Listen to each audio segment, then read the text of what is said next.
So I got a long WhatsApp message from my friend Phoebe. Phoebe is one of my mentees. She's the daughter of my friend Dana. She's a real whippersnapper.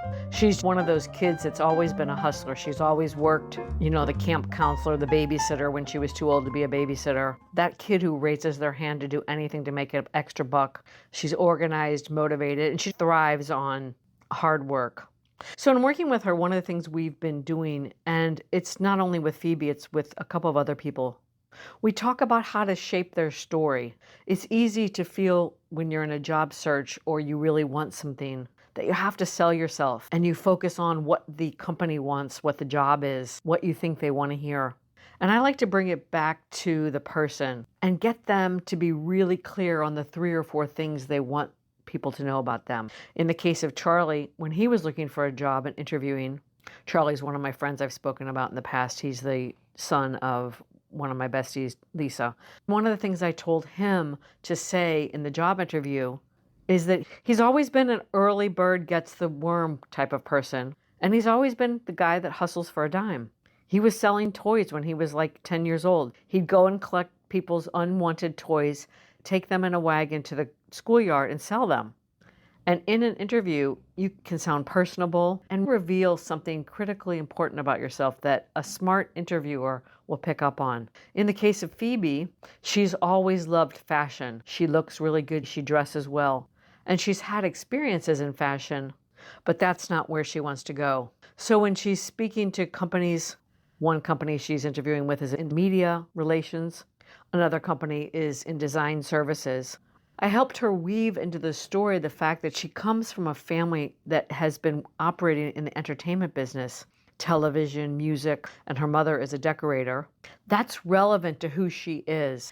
It gives context to the type of background she has. I also got her to talk about the fact that she takes a lot of initiative and she thrives in environments where she can get her hands dirty and dabble in many different things. So I got her to frame that as she likes to be a big fish in a small pond. Anyway, I got off track. What I want to say is I opened my messages yesterday and I got a beautiful thank you from her.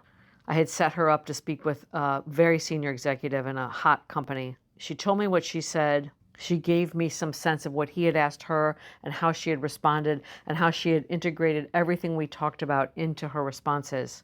And I was very grateful by the thoughtfulness of her follow-up. I felt like she was acknowledging what we had done together. She was showing me how she had put it in action. She was thanking me for making the introduction. And it made me feel good. And it really got me thinking about when we carry around those thank you notes in our head, or we walk around thinking, oh, I should let her know that this happened or that happened. Follow-up counts. Acknowledging people and saying thank you, it counts so much. And I don't mean to sound preachy. It's like I am saying that also to myself, note to self. It felt so good to be acknowledged and thanked and to receive the follow-up. And it really got me thinking this morning about who I owe a thank you note to, who I need just to send a simple text to say, hey, wanted to let you know. Open loops leave people hanging. We all know that doesn't feel good. So again, I'm just saying, I really noticed how satisfying it was to be on the receiving end. And it got me thinking about who I need to do that with.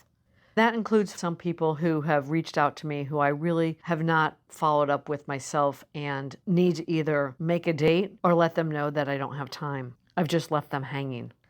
I also received a really nice thank you gift. And I know you're not supposed to say thank you for a thank you, but it's something that has brought me tremendous joy. And I walk around thinking, oh, I really should let that person know how beautiful their gift was and how much I appreciate it. So after receiving that call yesterday, I think I'm going to spend some time today saying thank you, acknowledging people, closing loops, and following up. It makes me feel good too.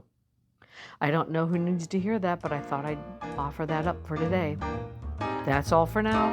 Until next time, from my heart to yours.